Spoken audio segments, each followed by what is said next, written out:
ونصلي على رسوله الكريم أما بعد أعوذ بالله من الشيطان الرجيم بسم الله الرحمن الرحيم إنما المؤمنون الذين إذا ذكر الله وجلت قلوبهم وإذا تليت عليهم آياته زادتهم إيمانا وعلى ربهم يتوكلون صدق الله مولانا العظيم۔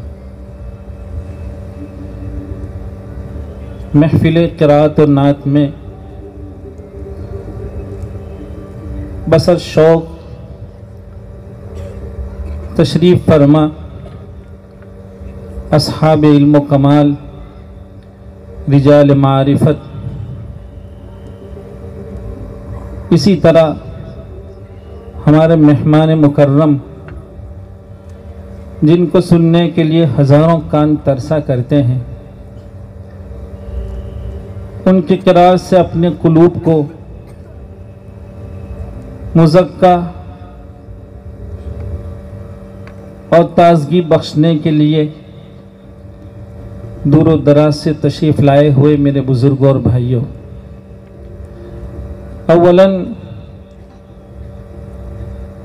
ہم یہاں کی انتظامیہ کو دل کی تمام تر گہرائیوں سے ان کی خدمت میں مبارکباد پیش کرتے ہیں کہ ان بھائیوں نے اور ان عزیزوں نے ایک حامل قرآن کے ساتھ بڑی ہی عمدہ تہذیب سے، بڑے سلیقے سے اور بڑی ہی محبتوں سے ان کا استقبال کیا ہے۔ یہ در حقیقت ایک حامل قرآن کا اکرام ہے۔ اللہ تعالی حامل قرآن کے اس عظیم ترین اکرام کے بدلے آپ سب ہی کو دارین کی کرامتوں سے نوازے، آمین، اللہم آمین۔ میرے بزرگوں اور بھائیوں، اس طرح کی مجالس اور محافل کا انعقاد یہ اللہ تعالیٰ نے جس پاکیزہ روح کے ساتھ ہمیں اور آپ کو اس دنیا میں بھیجا ہے، اسی روح کی پاکیزگی کے یہ سارے اسباب ہوا کرتے ہیں۔ شیخ اتنی قربانیوں کے ساتھ ہزاروں کلومیٹر کا سفر فرما کر ہمارے یہاں تشریف لاتے ہیں، شیخ سے استفادے کا ہمیں موقع ملتا ہے۔ اللہ رب العزت نے کیسے کمالات آپ کے حصے میں فرمائے ہیں۔ حقیقت واقعہ یہ ہے کہ شیخ کی زندگی میں ہمارے لیے بڑے اسباق ہیں۔ میرے بزرگوں اور بھائیوں، علم اپنے میں بڑی غیرت رکھتا ہے۔ جو لوگ ارباب علم اور رجال کمال کے ساتھ اسی طرح کا اکرام کا معاملہ فرماتے ہیں، الحمدللہ علم وہاں باقی رہتا ہے اور ان کی مرکزیت بھی اسی طرح باقی رہتی ہے۔ یہ کیا لوگ ہیں، ایسے خطے سے ان کا تعلق ہے۔ ہم نے ابھی ایک جگہ عرض کیا تھا کہ دریائے نیل اور فرات، ان دو دریا کا تعلق جنت کی نہروں سے ہے۔ اللہ تعالیٰ نے جنت کی نہروں کا پانی، پہاڑوں کی معرفت دریائے فرات اور دریائے نیل میں جاری فرمایا ہے۔ سبحان اللہ، سبحان اللہ۔ یہ لوگ نیل کا پانی پیے ہوئے لوگ ہیں۔ اللہ تعالیٰ نے اسی وجہ سے پوری دنیا میں امتیازی گلہ اگر کسی کے حصے میں ہوا ہے تو مصر کے لوگوں کے حصے میں ہوا ہے، اور یہی وجہ ہے کہ قرأت کے حسن کے باب میں مصر برسوں سے امتیاز رکھتا ہے، اور آج تک دنیا کا کوئی ملک حسن قرأت میں مصر کی ہمسری نہیں کر پایا ہے۔ قدرت نے کیا عمدہ گلے اور کیسے شاندار لہجے ان کے حصے میں فرمائے ہیں، بلکہ ان کا جو حنجرہ ہے، جو وائس باکس ہے، وہ عجیب و غریب قوت کا حامل کہلاتا ہے۔ ماشاءاللہ۔ ہم اور آپ جب چیخ کر ختم ہو جاتے ہیں، وہاں سے ان کے گلوں کے، ان کے حنجروں کی قوت کی ابتدا ہوتی ہے۔ سبحان تیری قدرت، اللہ اکبر۔ لیکن اس کے ساتھ ساتھ میرے بھائیوں،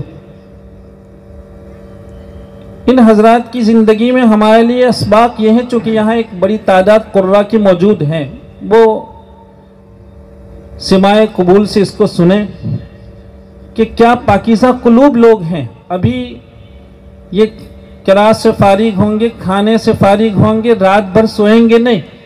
آپ ان کے کمروں میں جائیے، دیکھیے اللہ تعالیٰ نے مجھے ان کے ساتھ رہنے کا موقع عنایت فرمایا، اور آپ جانتے ہیں کہ سفر میں پہچان ہوتی ہے، آدمی کا تعارف ہوتا ہے، کیا ہے سمجھنے کا موقع ملتا ہے۔ یہ راتوں میں بیدار رہ کر اللہ کے کلام کو سنتے ہیں، اللہ اکبر، یہ دیر تک خود تلاوت کرتے ہیں، اور یہاں ہمارا جو قرات کا طبقہ موجود ہے وہ اس کو سنیں کہ شیخ اپنی تلاوت کردہ قرات کو ناقدانہ نظر سے آج بھی سنتے ہیں، ناقدانہ نظر سے۔ بے شک یہ ہمارا المیہ ہے کہ ہم کسی مجمع میں اچھے انداز میں تلاوت کر لیے ہیں، مطمئن ہو جاتے ہیں، خوش ہو جاتے ہیں، اور ہم میں کیا کمیاں ہیں اس کو ہم دیکھتے سنتے سمجھنے کی کوشش نہیں کرتے۔ شیخ کی زندگی میں ہمارے لیے اسباق ہیں کہ اتنی معروف اور ایسی نامور شخصیت کہ بچہ کیا، ہزاروں کلومیٹر دور رہنے والا بچہ، جوان، کئی سالوں سے قرات میں رہا فرد ان کی تقلید کا شوق رکھتا ہے، لیکن یہ ہیں کہ آج جب تلاوت کریں گے تو یہ سنیں گے کہ آج کی تلاوت ہماری کیسی رہی ہے۔ یہی وجہ ہے کہ آپ ان کے لہجوں کی جاذبیت، ان کی تاثیر، ایک کلمے سے دوسرے کلمے تک کا انتقال، آیت کا اختتام، ابتدا اور اختتام کا جوڑ، یہ وہ چیزیں ہیں جو شیخ سے ہمیں سیکھنے والی ہیں۔ اللہ تعالیٰ اتنے ہزاروں روپیہ اور لاکھوں روپیہ جو خرچ کیا جا رہا ہے، اور شیخ کو اتنی محنتوں سے جو بلایا جا رہا ہے، منشا یہ ہے کہ الحمدللہ ہمارے اس ملک میں بھی عمدہ آواز کے حاملین قرہ موجود ہیں، لیکن انہیں بالمشافہہ، فیس ٹو فیس ایسی کلاسیکل لوگوں سے استفادے کا موقع نہیں ملتا تھا۔ الحمدللہ یہ حضرات تشریف لاتے ہیں، نتیجہ یہ ہوتا ہے کہ ہمارے جوانوں نے الحمدللہ ان کی راہ اب اپنانی شروع کی ہے۔ ہم چاہتے ہیں کہ شیخ عبد الناصر کے آئینے یہاں تیار ہو جائیں انشاءاللہ، اور جب کسی کو اس ملک میں بیٹھ کر شیخ عبد الناصر کو دیکھنا ہو تو ان جوانوں کے آئینے سے شیخ عبد الناصر کو دیکھ لیا کریں۔ ہم یہ چاہتے ہیں میرے بھائیوں، قرآن کریم عجیب و غریب دولت اذا تلیت علیہم آیاتہ زادتہم ایمانا۔